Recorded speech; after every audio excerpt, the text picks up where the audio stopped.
We've produced this beautiful animation for the Wildlife Trust and the Environmental Agency. It's explaining the concept of wetter farming. Go and have a look.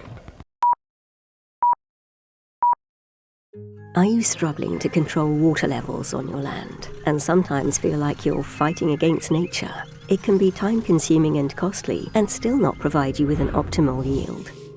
Wetter farming techniques could provide a more sustainable alternative, making water work for you.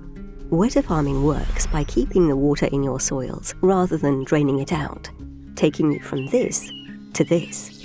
Rather than struggling to keep your land dry, you can grow crops better suited to the conditions of your land. If you're currently battling with waterlogged, unprofitable land, declining soil health, or excessive costs, wetter farming could be a viable alternative.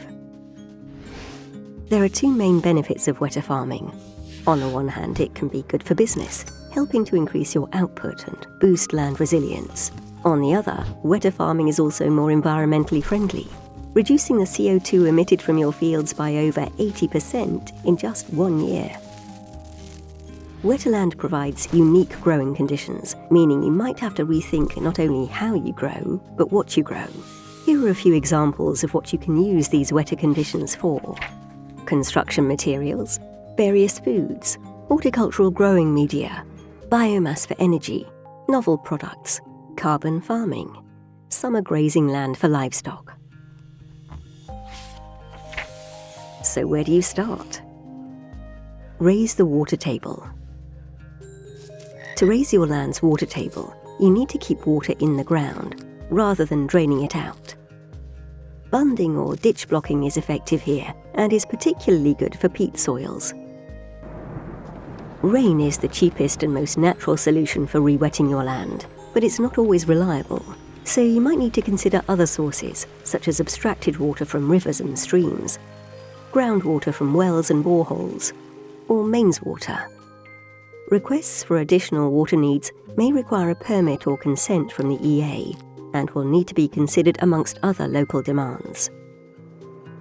Maintain that water table. To maintain a higher water table, you'll need to consider how and where to store water on site, as well as how to move it around your fields. Storage tanks, pond or irrigation reservoirs and pump systems are all methods worth exploring. Remember that new water storage may require consent from the EA. Irrigation channels can be an option for moving water to where it's needed.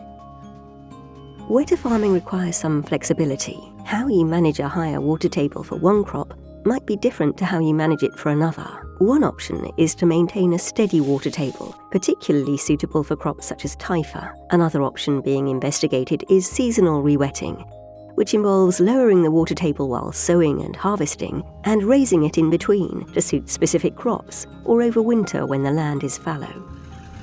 Wetter farming is another tool in the toolkit for farmers and growers looking to diversify their business and protect their soils. If this sounds like something you'd like to explore, we recommend reaching out to the Environment Agency. They can help you apply for any permits you might need before getting started. You should also contact your local Natural England advisor to learn more about countryside stewardship options or other funding schemes that could support you during the process. Let's find a new way to make the most of your land.